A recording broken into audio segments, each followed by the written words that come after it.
We've had so many wealth transfers in this country. We're at the point where the robber barons, the elite bankers, whatever you want to call them, have basically stolen everything. So now that they have everything, they want to move to deflationary money. And so the only problem they have left the only hurdle left to cross, right, is sort of this extreme U.S. government debt crisis that is about to be upon the United States and essentially been admitted by big-time congressmen like Paul Ryan very recently. And one of the ways Paul Ryan pitched getting out of that problem was starting to regulate dollar stablecoins, many of which have now surpassed several nation states as the biggest holders of U.S. treasuries or, U.S. government debt in the world. Over the years, as they've gained popularity and reached unbelievable price highs, there has been a lot of skepticism about the cryptocurrency industry, particularly as regards the government's role in its creation and rapidly growing popularity. Quite a number of renowned investigators have posited that Bitcoin might have been created by the U.S. National Security Agency, NSA, to further some yet-to-be-revealed deep state agenda. This becomes more believable when you realize that Bitcoin's secure hash algorithm 256 is the direct work of Glenn Lilly, a mathematician who designed and eventually published the algorithm in 2001 under the direction of the NSA. Jeff Mann, a former NSA cryptanalyst, also recently revealed that it's feasible that the NSA created Bitcoin as a means of gathering intelligence about its enemies. According to renowned author and investigative journalist Whitney Webb, Bitcoin, and by extension, the rest of the cryptocurrency industry, might have been created to further an even more sinister agenda, to help the global elites achieve their dreams of disinflationary money, so all the ill-gotten wealth they've amassed over the years will keep multiplying while the common person loses everything due to the constant devaluation of fiat currencies. Here is a tweet from Whitney exposing this agenda. The biggest banks and a cadre of spooky currency speculators have funded and now control most of the infrastructure underlying Bitcoin, energy, chips, ISPs, and general crypto infrastructure, with the openly stated goal of having it be only an asset you don't and can't spend. The US government and this small elite faction hold most of the Bitcoin, and once their financial control grid is complete, they inflate its price through the roof. As Catherine Austin Fitts has said of the elite's plans, once you steal everything, you want to move to a disinflationary system. These elites, who have a lot of ties to the Epstein network, hold so much Bitcoin collectively, and when currencies implode, which is something the currency speculators who back so much key crypto infrastructure have probably done in the past, pumping gold and silver instead will make too many other actors, including other governments like China and Russia, very wealthy, while pumping Bitcoin will make only a specific, largely US-based cabal very wealthy. When they collapse currencies, they will buy up everything they didn't manage to buy up during COVID, and then install their new and beyond Orwellian financial surveillance grid in place, using Bitcoin as a reserve asset. Whitney dives deeper into the situation in a recent interview with The Jimmy Dore Show. As we present clips from the interview, please take a little time to like this video, subscribe to the channel, and turn on post notifications for more videos like this. We appreciate the support and hope you enjoy the video. It's really a two-part system, so it involves sort of yoking the dollar in a de facto way to Bitcoin and then basically boosting the price of Bitcoin through the roof, essentially, as a way to sort of allow the U.S. government to debt pardon itself.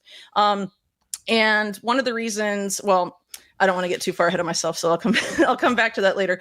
But basically, we've had so many wealth transfers in this country. We're at the point where the robber barons, the elite bankers, whatever you want to call them, have basically stolen everything. So now that they have everything, they want to move to deflationary money.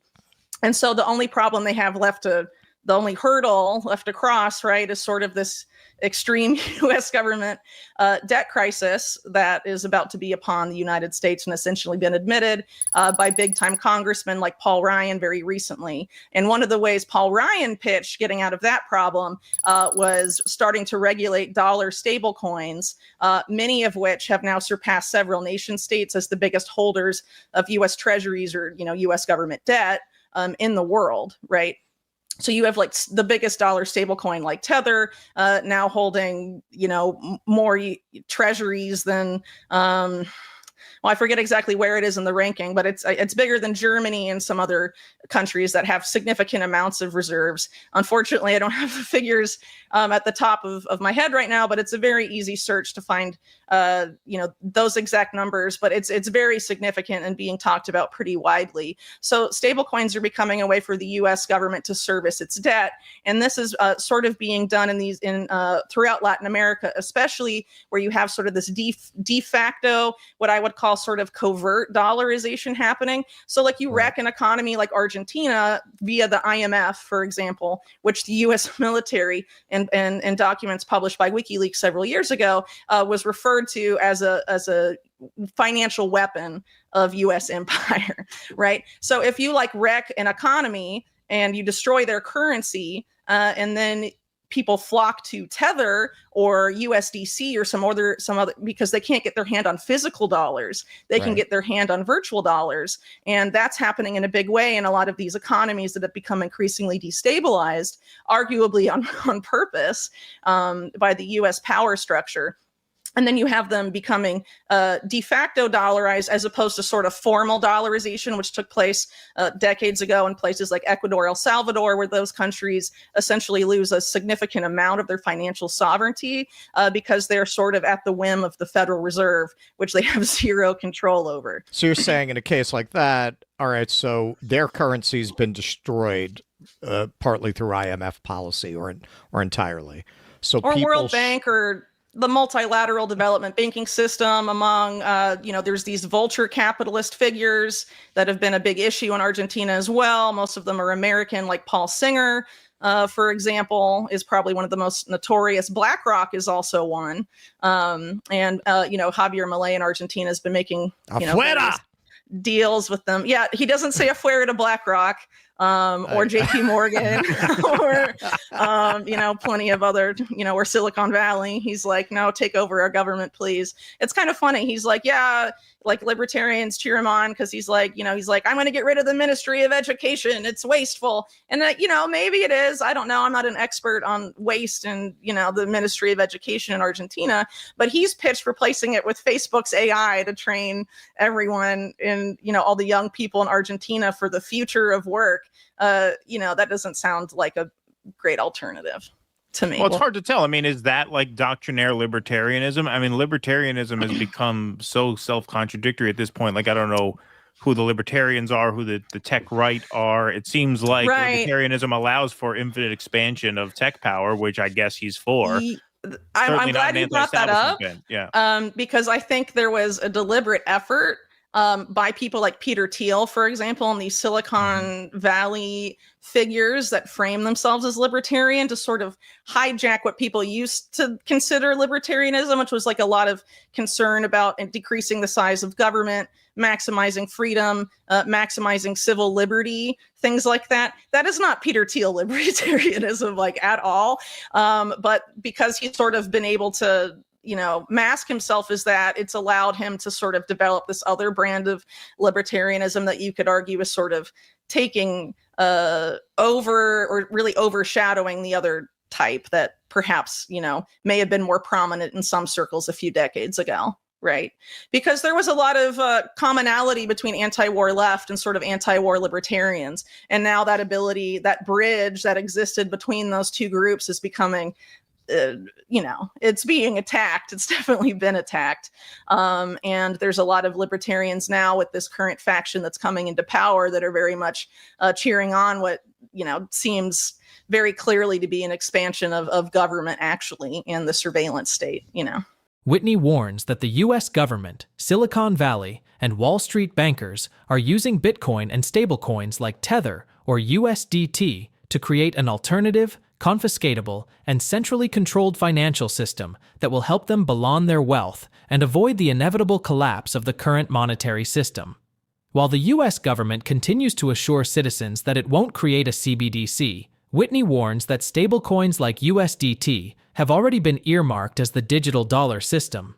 One of her tweets on the topic reads, "Tether was intimately involved in the FTX scandal, has the FBI and Secret Service on its platform to surveil its users, openly states its main goal is to help spread dollar hegemony globally, and seizes people's USDT whenever the Treasury's Office of Foreign Assets Control puts them on their naughty list.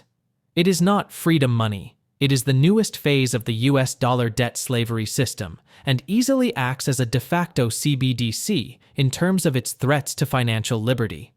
In another tweet, Whitney talks about one of President Trump's recent executive orders, which bans the creation of a CBDC in the United States. She describes his action as a fake-out designed to take focus from the fact that dollar stablecoins pose an even greater threat. It is a provable fake-out and what the banking cartel has been asking for, Whitney began in her tweet. Trump's executive order is all about dollar stablecoins being used to extend dollar hegemony, and dollar stablecoins are just as programmable, surveillable, and seizable as a CBDC. The only difference is that the central bank isn't issuing them directly, and it maintains the two-tier banking system, which is what Wall Street has been lobbying for once digital dollar discussions began in earnest. During her interview, Whitney discusses an even bigger threat to our privacy and freedoms: the use and growing popularity of artificial intelligence. I do want to point out really quick, so I think DOGE, the Department of Government Efficiency, is really a Trojan horse for putting as much of government in the hands of AI as possible. And I think when you do that, that doesn't necessarily mean smaller government, right? Perhaps less humans in the workforce, but having like AI run all these different departments and programs and whatever doesn't necessarily mean the government is shrinking. It can mean the government human workforce is shrinking, but it's not necessarily the same thing. So we'll have to pay close attention to how that develops over time, because I suspect someone like Elon Musk, for example, who obviously has positioned himself to have undue power, considering that no one voted for him, is a big proponent of carbon taxes and carbon markets and a lot of stuff that conservatives and libertarians certainly don't like, and certainly would be an expansion of government. You're creating a whole new market, essentially, that civilians and corporations alike would have to play in order to meet, those quotas or however they choose to set it up.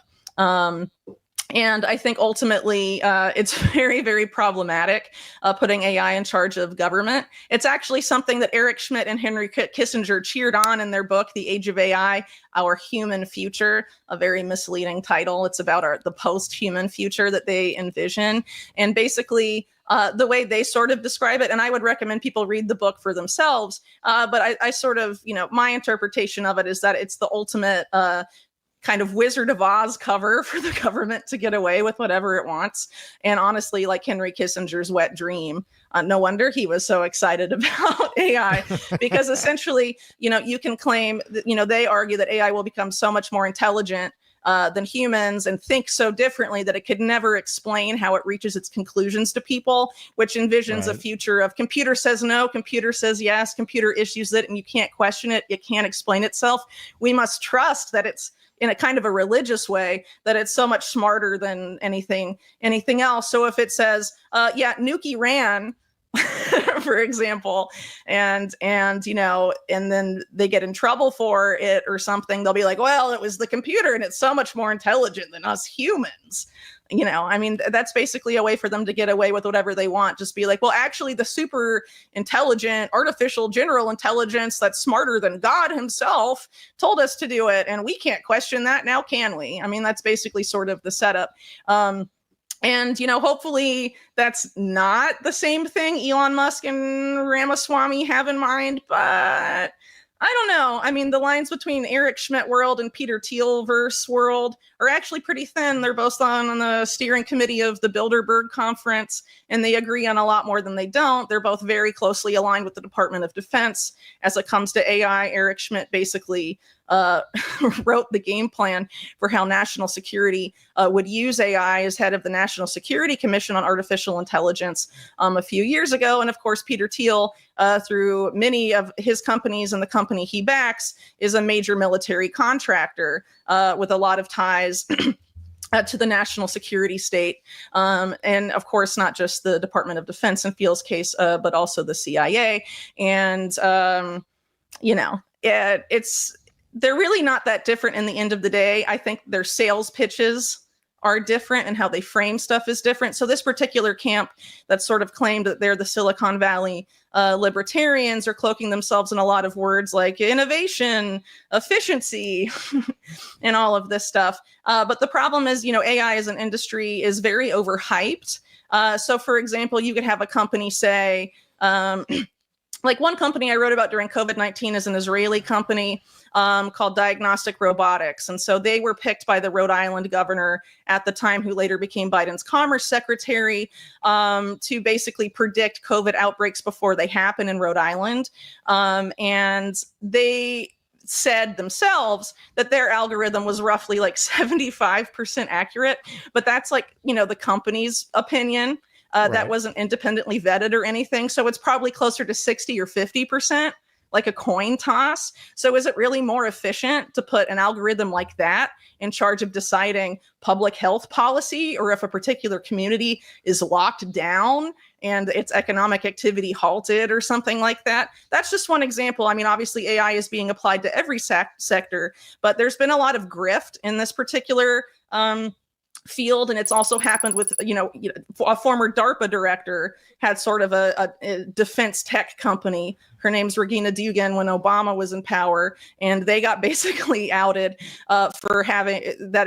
I think it was for detecting IEDs or the probability of them or something. I forget exactly what it was about, but it was found to literally be like a fraudulent algorithm. It was no better than a coin toss, and nothing happened to her. So this type of stuff happens in government all the time. And just because Elon Musk and Ramaswamy are at the helm of it doesn't mean that's going to happen. Specifically, when you look at Vivek Ramaswamy's, track record in pharma world of pump and dumps and things like that, this type of waste can still happen even if the government workforce is smaller. So it'll be interesting to see exactly what those policies are. But it's important to note that those people at Doge, and also, David Sachs is the AI crypto czar, who's also part of the PayPal mafia. None of them, as far as I know, have to divest from their investment interests. There is so much going on underground that we are not being told. After all, our governments have never been a bastion of truth and honesty. But whether you choose to heed the warnings of journalists like Whitney Webb or not, it's important to always question the official narrative and do your own research to look into the allegations. The future of humanity might be at stake here, and it's only by questioning everything that we can hope to get closer to the truth and avert this calamity. Please share your thoughts on Whitney Webb's warnings about Bitcoin, stablecoins, and artificial intelligence. Do you think our concerns are justified and worth looking into? Let us know your thoughts in the comments section below. If you liked this video and want more like this, please indicate by giving it a thumbs up, subscribing to the channel, and activating the notifications bell for timely notifications on our uploads. Thanks for watching.